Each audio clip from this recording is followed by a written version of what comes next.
I'm going to change the script a little bit, and I'm going to start out by saying, as part of my script, it says Masters of Ceremonies. I don't know about any of you all, but the word master triggers me. So, so I'm going to say I'm your host. And John, Coach John Park thinks this is a 10th anniversary celebration for Beat the Streets. What he doesn't know is that I had a secondary conversation, and this is really his roast.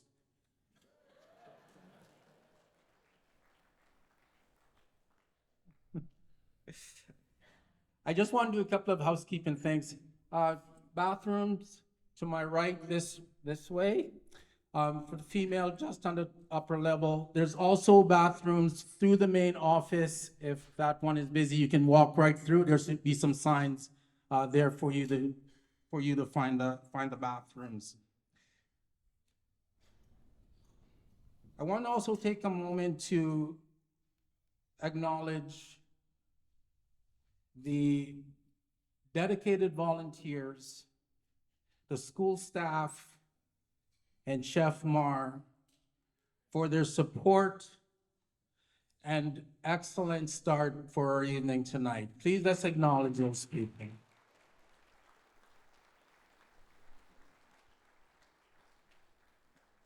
And I say that because we make mistakes by calling names, but I have to call names because this is one of the schools that I supervise. And when I spoke to Coach Park and his team, we thought about this space, and I asked Principal Patrick Lee if we could, with his staff, use Lamoureux. And without an hesitation, he said, absolutely, what do you need? Is Patrick here? Perfect, we have the place all night. Just before we get started, though, with our evening, I'd also like to draw our attention to UNDRIP, which is the United Nations Declaration on the Rights of Indigenous Peoples. And this provides the framework in terms of reconciliation and healing, and the peace as well as the harmonious and cooperative relationships that are based on principles of justice. And I say that because as we recognize and we speak about reconciliation, we have no reconciliation without truth. And so until we acknowledge those truths, then we exist on lands that are traditionally not ours. And for that, I know for me, I speak for myself, I'm very grateful for the opportunity for that, being an immigrant. At this time, I would like to call to the podium, please, Ms. Diamond Okoro Abare, to open our ceremonies tonight with a land acknowledgement. And if you can, please rise during the land acknowledgement.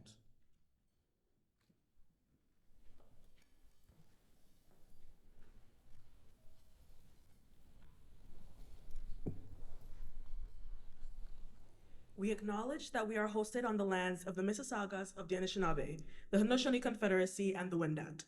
We also recognize the enduring presence of the First Nations, Métis, and the Inuit peoples. Nous reconnaissons que nous sommes acquis sur les terres des Mississaugas et des Anishinaabe, de la Confédération Haudenosaunee et les Wendat. Nous reconnaissons également la pérennité de la présence durable de tous les peuples de Premières Nations, des Métis et des Inuits. Thank you. You may now be seated. Thank you, Diamond.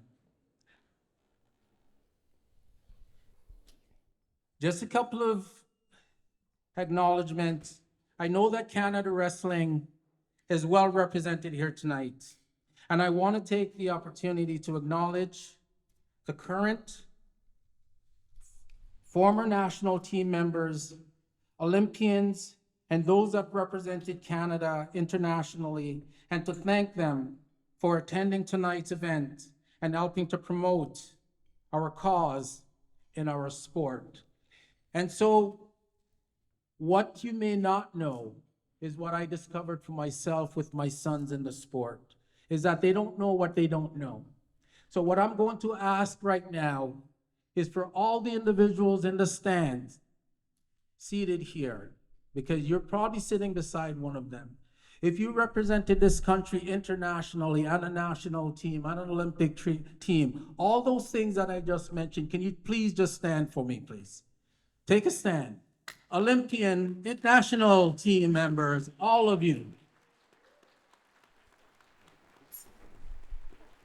Canada Wrestling representation, all of you. Thank you so much.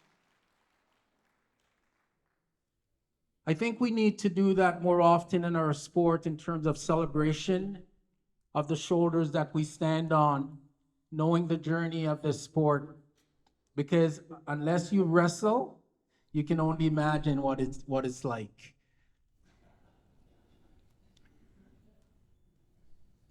Let me also say thank you to the sponsors. Because without their financial support, the great programs offered by Beat the Streets would not be possible. And to thank all the volunteers who have demonstrated and supported this event for tonight. Let's give them a round of applause, please.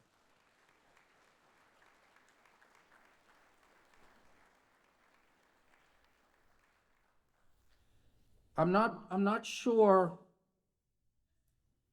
Coach Park asked me if I would do this tonight. I actually thought he was setting me up. And I felt that I'm gonna say yes, because if I said no, he'd take me back to York University with Coach Lloyd Rankin, and I'd have to run the ravine. And I still don't think I would win that race. It'd either be between Lloyd, Johnny Cho, Roy Suwa Singh, or Nayu. And so I said yes. That's the kind of impact he has on you. I'm a grown man now, and I'm still saying yes, Coach. But I'm good with it. I'm good with it.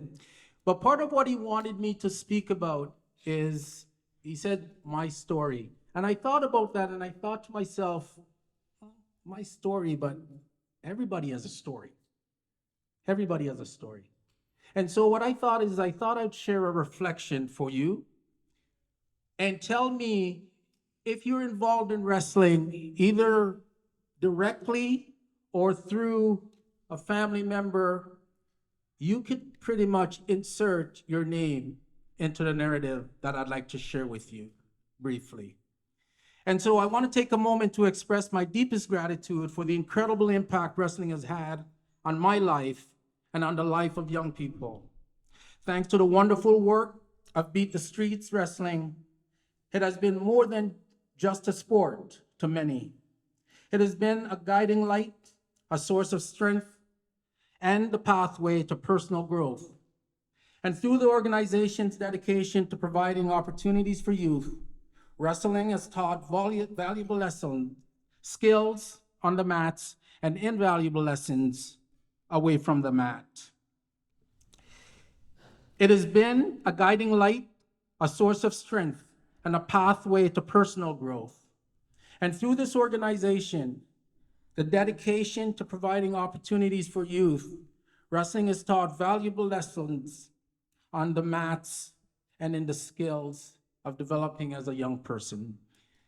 And so the discipline that it's instilled through the rigor of training and the camaraderie fostered amongst those who are teammates and coaches.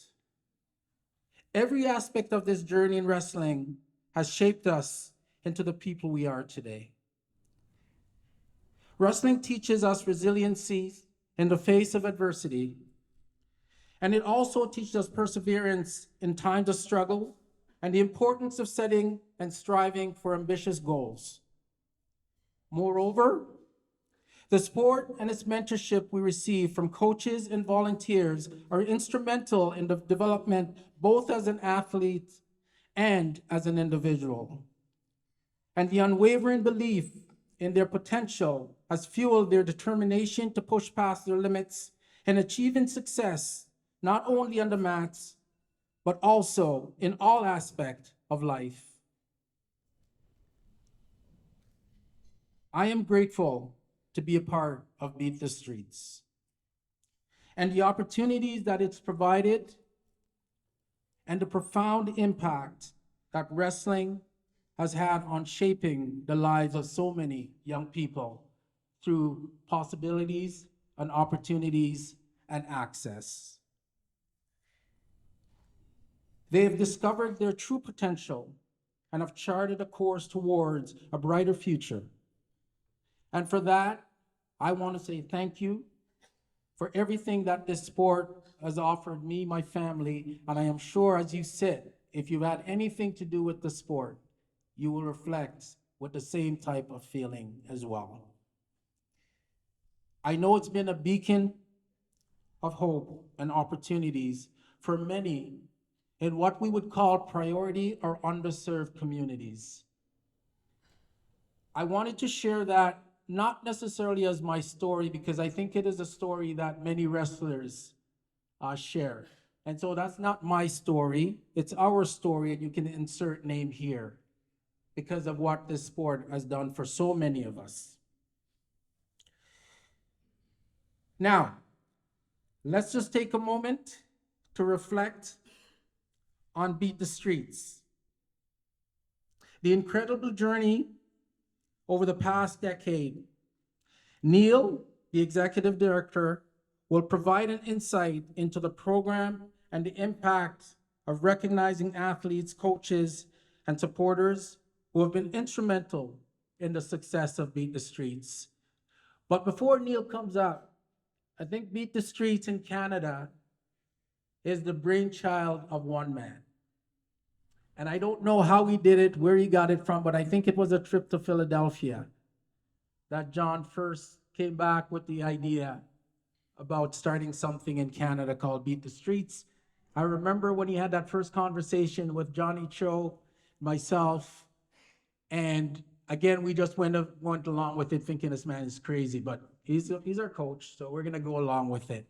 And so 10 years later, how many volunteers, sponsors, participants, coaches, executive, and here we are celebrating 10 years of excellence, all because one person saw a foundation and then set out to build a house of Beat the Streets in Canada, supported by the walls of volunteers and sponsors, coaches, and other people. And for me, I think of Beat the Streets, the walls that support the building, the windows that allow us to look outside into the souls of those who would like to look back inside and be a part of it. And the coaches and the volunteers and those who are a part of it, the door to the house is always open with an invitation to walk in to provide opportunities. And for that, thank you, Coach Park, for what you've done.